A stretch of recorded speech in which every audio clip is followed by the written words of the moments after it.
Hello! అందరూ బాగున్నారా? వినాయక చవితికి బయటకి షాపింగ్‌కెళ్లారనుకోండి, ఇండియాలో ఎంత కళగా ఉంటది గదా! ఓ పక్క చెరుకు గడలుంటాయి, ఓ పక్కన పత్రి బెట్టి అమ్ముతారు, ఓ పక్కన పూలు, ఆ బంతి పూల కలర్ తలుచుకుంటూ ఉంటే ఆహ్, ఏం చెప్తాం. ఇక్కడ ఉన్నదంతా అంత కళగా ఏముండదు గానీ, ఇది మాది ఇండియన్ లేన్ అనమాట. ఫాల్జిల్ రోడ్ అంటారు. సో, ఇక్కడ కూరగాయలు, ఓపస్ అని జెప్పి పెద్ద స్టోర్ ఉంటది. ఓపస్ ఫుడ్ పక్కన వీడు ఎక్స్ట్రా అని గూడా ఏదో స్టార్ట్ చేశాడనమాట. సరే అని జెప్పి ఇక్కడికొచ్చా. ఇది మాకు మొత్తం కొవెంట్రీలో ఉన్న పూజ సామాన్ స్టోర్ ఇదే అని నాకు ఐడియా ఉంది. మీకేదన్నా తెలిస్తే నాకు చెప్పండి. వినాయకుడి రేట్లు చూసారా అండి? ఒక్కొక్కటి దాని పక్కన 0 యాడ్ చేస్తే నాకెంత ఇదనిపించిందో 3000, 4000 బుడ్డి బుడ్డివి. ఆడ కనిపించేది 800, 900 అనమాట. అక్కడి నుంచి ఇక్కడి దాకా తీసుకొచ్చినందుకు ప్రైస్ యాడ్ చేశారని అనుకుందాం గానీ, మరీ అంతనా? సరే ఇంకా ఒకటి తీసుకుందామని అనుకున్నాను కానీ, నేను ఆ వినాయక చవితికి ఇక్కడ తెలుగు అసోసియేషన్ వాళ్ళు పెట్టే దగ్గర కోఆర్డినేటర్‌ని. సో, ఇక్కడ పూజ సామాను తీసుకొని బయటకొచ్చేసాననమాట. ఈ షాప్‌లో కూడా ఎండు ఖర్జూరం అవి కావాలంటేను ఇలా వచ్చా. ఊరికే మీకు రేట్స్ చూపినా పైనాపిల్ ఏమో 500కి ఒకటి. సో, ఇక్కడ 499 అంటే దాని పక్కన మీరు 2 సున్నాలు యాడ్ చేసుకోండి. వీటన్ని ప్రైస్ అడిగితే వాడు ఆస్తులు అడుగుతాడు. సో, ఇవి చూపిస్తాను చూడండి ఒకసారి. చిల్లీ ఏమో 900 కేజీ బర్డ్ చిల్లీ. కాకరకాయ ఓకే పర్లేదు 400 చీప్.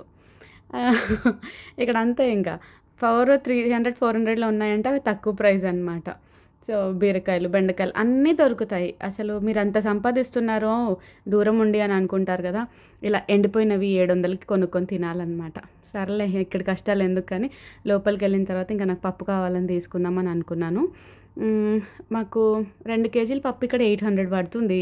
మీకెంత పడుతదక్కడ? నాకు ఐడియా లేదు. నేను కొనడం స్టార్ట్ చేసింది ఇక్కడే. సో, ఇక్కడ రేట్సే అలవాటయిపోయినాయి నాకు. పెసరపప్పు ఏమో 800 ఉంది.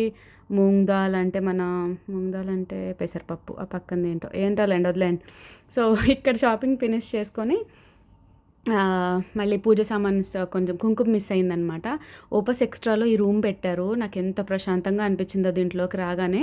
ఇందాక చూపించాను కదా 2 షాపులు. దాంట్లో ఒక షాప్‌లో ఇది పెట్టారనమాట. నేను ఇంకా మెల్లగా అక్కడి నుంచి ఫుడ్ సెక్షన్‌లోకి వచ్చేసాను. నా ఫేవరెట్ అయల్ అనమాట ఇది. మొత్తం చిరుతిళ్ళు అన్నీ తింటాను ఇక్కడే. ఈడికొచ్చి ఇంకా బ్యాగ్ అంతా నింపేసుకొని బయలుదేరుతాను ఇక్కడ నుంచి.